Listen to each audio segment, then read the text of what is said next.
വൈജയോട് താൻ മകളാണെന്ന സത്യം വെളിപ്പെടുത്തുന്ന അലീനയെ നമുക്ക് കാണാം. അങ്ങനെ പ്രിയ പ്രേക്ഷകരെ, കൂട്ടുകാരെ, മഴ തോരും മുംബൈയിൽ ഇനി നടക്കാൻ പോകുന്നത് വളരെയധികം സംഭവ വികാസങ്ങളാണ് എന്ന് അടിവരയിട്ട് നമുക്ക് പറയാനായിട്ട് സാധിക്കും. അതായത് സ്റ്റാൻലി ജോസഫ് അലീനയെ മകളായി ഏറ്റെടുക്കാൻ തയ്യാറാണ് എന്ന വിവരം ബാലചന്ദ്രനെ അറിയിക്കുന്നു.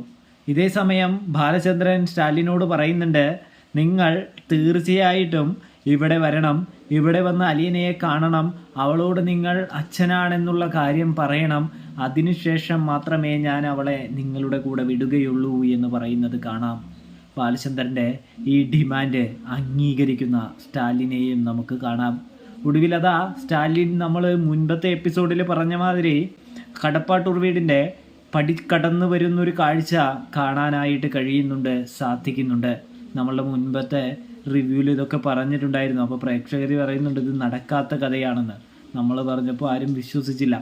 അങ്ങനെ സ്റ്റാൻലി ജോസഫ് നടന്ന് വരുമ്പോൾ ബാലചന്ദ്രൻ സ്റ്റാൻലി ജോസഫിനെ സ്വീകരിക്കുന്ന ഒരു കാഴ്ചയാണ് പ്രേക്ഷകരെ നമുക്ക് കാണാനായിട്ട് കഴിയുക.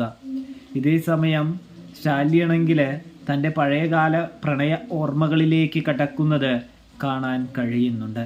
തൻ്റെ പ്രണയം എന്ന് പറയുന്നത് വളരെ സുന്ദരമായിരുന്നു എന്നും താൻ അതിൽ ജീവിക്കുകയായിരുന്നെന്നും സ്റ്റാൻലി ബാലചന്ദ്രനോട് പറയുന്നു. താൻ വളരെ വൈകാരികമായി തന്നെ ആ പ്രണയബന്ധത്തിൽ നിൽക്കുകയായിരുന്നു. ആ സമയത്താണ് ഗംഗാധരമേനോനും വൈജയന്തിയുടെ അച്ഛനും തമ്മിലുള്ള ചില സംഭാഷണങ്ങൾ കാരണം എനിക്ക് വൈജയന്തിയെ നഷ്ടപ്പെട്ടത് എന്ന് കൂടി വെളിപ്പെടുത്തുന്നുണ്ട്. അവർക്ക് എനിക്ക് വൈജയന്തിയെ തരാൻ സമ്മതമല്ല എന്ന് അവരറിയിക്കുകയായിരുന്നു എന്ന് പറയുന്നു. അതുകൊണ്ട് തന്നെയാണ് അലീന എന്ന മകളെ താൻ അറിയാതെ പോയത് എന്നും പറയുന്നു.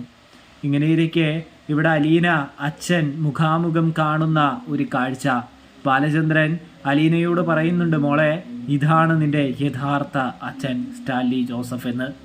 ഇതേ സമയം അലീനയ്ക്ക് അച്ഛനെ കിട്ടിയതിൻ്റെ സന്തോഷമാണ് എന്ന് കാണാനായിട്ട് സാധിക്കുന്നുണ്ട്.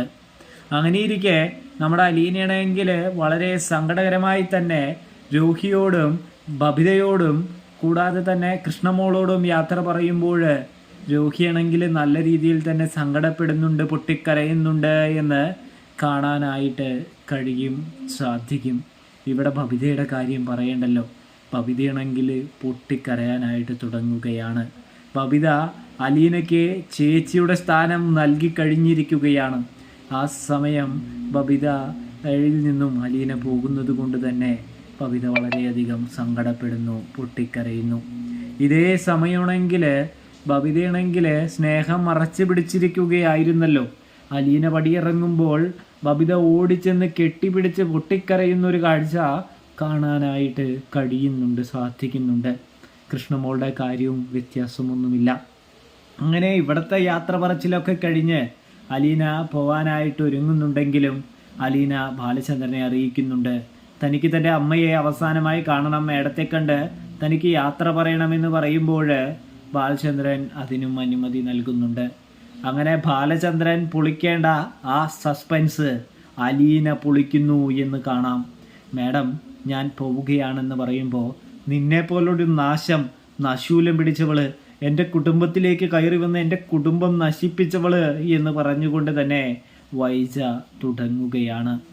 ഇതേ സമയം മേഡവും നല്ലൊരു ജീവിതം ജീവിച്ചല്ലോ അല്ലേ.